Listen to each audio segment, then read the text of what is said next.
Te dijeron que Punta Lara es un lugar tranquilo. Te dijeron que en Punta Lara no pasa nada.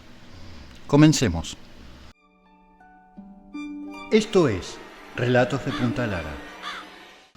El aire en las costas de Punta Lara era una mezcla de humedad metálica, un aroma que olía a vida exhausta y secretos enterrados. Alejandro había llegado allí buscando la quietud, el silencio rítmico del oleaje golpeando la arena rugosa. Era su ritual semanal, la soledad con la caña, lejos del bullicio de la ciudad, donde solo existía el horizonte interminable y la promesa vacilante de una buena pesca. Estaba sentado en un tronco caído, a media distancia de la línea de marea. El sol comenzaba su descenso perezoso, tiñendo las nubes de un color gris ceniza que anunciaba más que un cambio meteorológico, anunciaba algo inquietante. El silencio era profundo, pero no natural. Había una ausencia de sonido en el río que lo incomodó. Normalmente, incluso en la tranquilidad vespertina, esa plenitud cantaba con murmullos y chasquidos. Hoy solo había un susurro viscoso, como si el agua se estuviera conteniendo el aliento. Pasaron minutos, Alejandro revisó su línea, sacudiendo la somnolencia de sus extremidades. Fue entonces cuando lo oyó. Un golpe. No era el sonido del kitesurf, ni el chirrido de las aves que intentan aprovechar la carroña de algún pez muerto. Era un golpe grave, sordo, que parecía provenir de la profundidad misma, como si algo enorme se hubiera movido justo debajo de él. Se quedó inmóvil, con los ojos fijos en una línea donde el agua y el cielo parecían fundirse. El golpe no se repitió al instante. Lo dejó flotando en el aire una pregunta resonante y ominosa. Decidió ignorarlo. Quizás era un tronco moviéndose o las olas jugando con la base de roca que nadie había visto. Empezó a pescar más concentrado, esperando la sacudida familiar del pez cuando muerde. Pero entonces sintió el cambio en el agua. No fue una corriente repentina ni un tirón fuerte. Fue un movimiento lento y deliberado. La superficie se onduló justo a unos metros de él, formando una protuberancia perfecta, casi geométrica. Era demasiado grande para ser una ballena y demasiado regular para ser basura. Un frío repentino le recorrió la nuca, despidiéndole cualquier vestigio de tranquilidad. Sintió que el aire era más denso, como si estuvieran nadando en aceite. Levantó la mirada hacia donde venía el movimiento y vio algo que desafiaba toda lógica natural.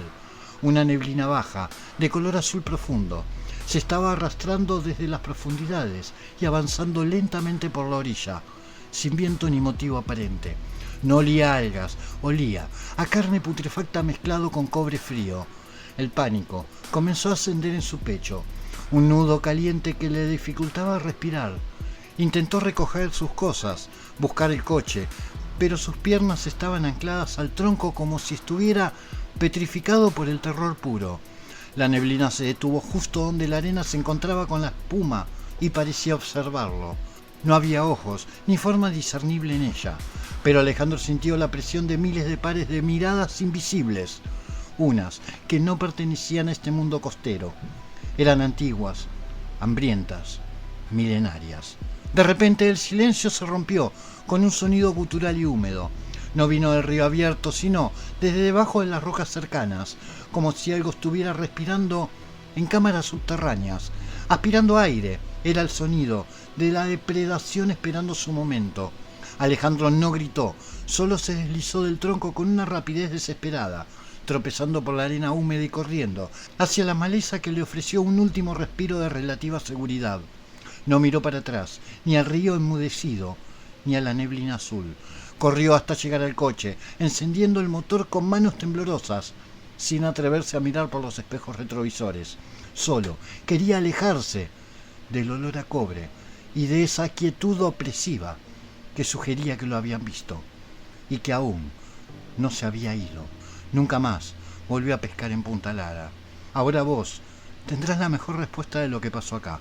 Sigamos con la segunda historia. La Reserva Natural de Punta Lara era conocida por su belleza salvaje, un refugio para los amantes del silencio y el aislamiento. Para Sofía y Martín representaba la promesa de una escapada perfecta, una noche donde solo existían ellos dos bajo el manto estrellado. Llegaron al lugar antes de que el sol se inclinara demasiado, instalando su carpa con brutos movimientos coordinados por el entusiasmo novato. El aire olía a tierra mojada y a río no tan calmo. Armaron la fogata en un claro despejado, intercambiando risas nerviosas y promesas susurradas bajo el resplandor naranja de las llamas crecientes. Al caer la noche, la reserva se despojó del ruido civilizado. El río seguía su ritmo constante, pero más que un sonido reconfortante, hoy sonaba respiración profunda y lenta. Martín sacó un mazo de cartas y Sofía se acurrucó en el saco de dormir, sintiéndose extrañamente expuesta bajo la vastedad de las estrellas. A medida que las llamas disminuían, el silencio comenzaba a cobrar textura propia. Ya no era un vacío confortable, era una entidad tangible que presionaba contra sus tímpanos. ¿Escuchás eso?, murmuró Sofía levantando la cabeza. Martín se incorporó. ¿Qué? ¿El río? Ella negó con la cabeza, apretándose más a él. No, es como un rajuño, muy bajo. Al principio lo atribuyeron al viento o quizás a una rama golpeando el toldo de la carpa. Pero los sonidos no cesaron. Eran intermitentes, un roce seco contra la corteza, un tap-tap irregular que parecía venir del borde del bosque oscuro que limitaba su claro. Solo son animales, se convenció Martín, aunque sus palabras carecían de convicción en el ambiente creciente de paranoia. Sofía no podía dejar de mirarlo. La oscuridad era demasiado densa, absorbía la luz de la luna y parecía tener profundidad. Todo lo natural, el crujir de las hojas bajo el viento, sonaba, ahora como pasos deliberados, pesados, acercándose. Martín, ¿estás seguro de que estamos solos?, susurró ella. Él se puso rígido, sintiendo una humedad fría en la nuca. El miedo, ese animal primitivo, había tomado el control de su mente racional. Intentó sonar autoritario, pero solo logró un graznido ronco. Entonces lo escucharon más claro, el roce. No era un sonido aleatorio, estaba sincronizado. Parecía moverse alrededor del perímetro invisible que los rodeaba, deteniéndose justo detrás de la carpa, como si estuvieran evaluando su ubicación. Rajuño, pausa, rajuño. Martín intentó racionalizarlo. Un ciervo, un chancho grande, cualquier cosa. Pero el sonido no tenía ritmo animal. Era metódico, paciente, casi curioso. Era la audición de algo que había estado esperando pacientemente en la penumbra desde hacía mucho tiempo. Sofía se tapó los oídos, deseando desesperadamente poder fundirse con la tierra húmeda bajo las cuerdas del campamento. Sintió un escalofrío recorrerle el cuerpo. No era frío, era el terror puro cristalizado, la sensación de ser observados sin haber ojos para hacerlo. Era lo que más le asfixiaba. Se quedaron en silencio absoluto, esperando que la cosa o la fuerza invisible se marchara. Con la primera señal del alba, claro. Pero el rasguño continuó. Ahora, no solo alrededor, sino sobre ellos, como si estuviera trazando un mapa de sus cuerpos, desdibujando los límites seguros entre lo vivo y lo salvaje. Cuando finalmente, tras una eternidad que pareció colapsar sobre ellos, el sonido cesó. Sofía y Martín se quedaron inmóviles hasta que la luz grisácea del amanecer tiñó la carpa de un matiz insípido. No hablaron por horas, simplemente recorrieron sus cosas en un estado de shock, mudos, sin atreverse a mirar hacia el bosque ni al río, dejando atrás solo el silencio violento y la certeza helada de algo que había pasado esa noche y que lo había visto todo. Si viviste algo así, te ruego que lo cuentes en comentarios. Si el video te está gustando, dale me gusta y suscríbete al canal. Continuemos. El vacío era un peso físico que le oprimía el pecho. Alejandro había pasado 18 años con Elena. 18 años en lo que la palabra nosotros se había desgastado hasta convertirse en ceniza gris. La desesperación no fue una explosión de ira, sino una lenta desinflación, como un neumático pinchado por dentro, y ahora esa nada era lo único que sentía real. Necesitaba movimiento, necesitaba el ritmo constante y predecible del Río de la Plata para anclar su mente a algo tangible, algo que no fuera la tortura de los recuerdos compartidos. Por eso se había dirigido hacia Punta Lara, más allá de las zonas habitadas donde el río se abrazaba al cielo en una extensión interminable y melancólica. Esa madrugada, cuando empezó a caminar, el viento era un lamento frío contra sus orejas. La orilla del río, generalmente vibrante con el sonido de los motores y la vida costera, estaba quieta. Solo existía el murmullo constante y gutural del agua que se movía sin piedad.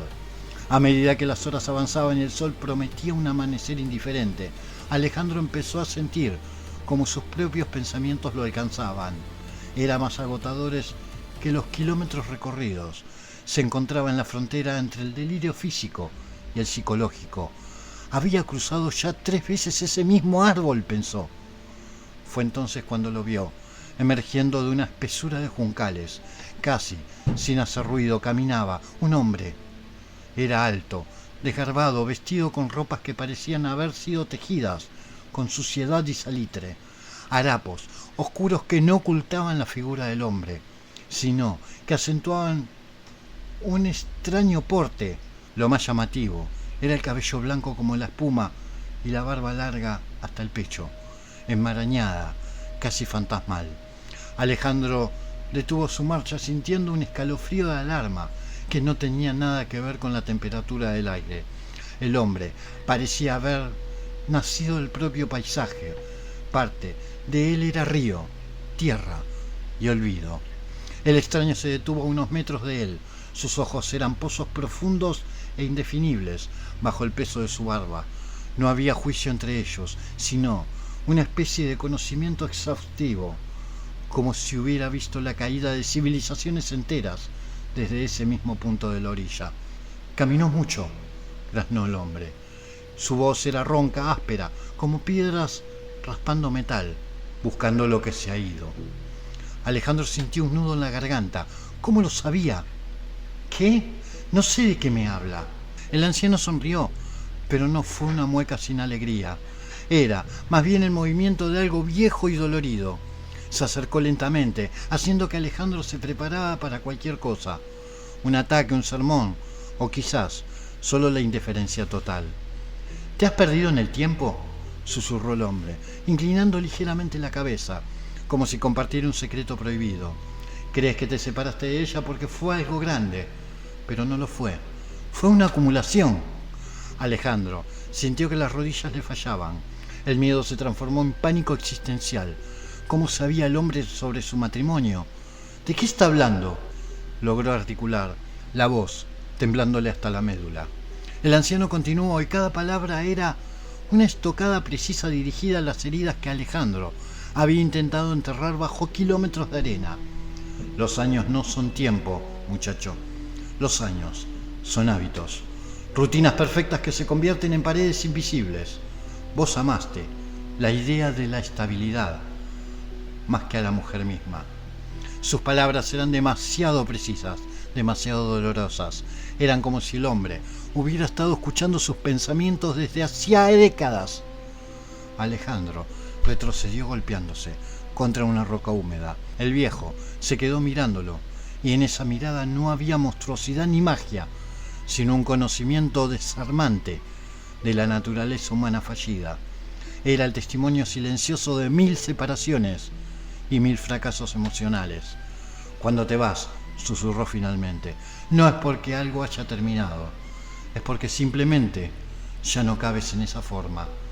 Y con eso, sin despedidas ni explicaciones, el anciano se dio media vuelta y comenzó a caminar hacia la espesura del bosque de Punta Lara, hasta que su silueta blanca y fantasmagórica fue absorbida por la sombra húmeda. Alejandro se quedó solo, sintiendo un frío glacial, no por el río, sino porque se había dado cuenta de que la culpa y el entendimiento eran mucho más profundos y persistentes de lo que nunca lo había imaginado. El camino hacia casa ya no parecía una liberación, se sentía como un regreso forzoso a la misma prisión emocional que acababa de intentar abandonar. Buenas noches.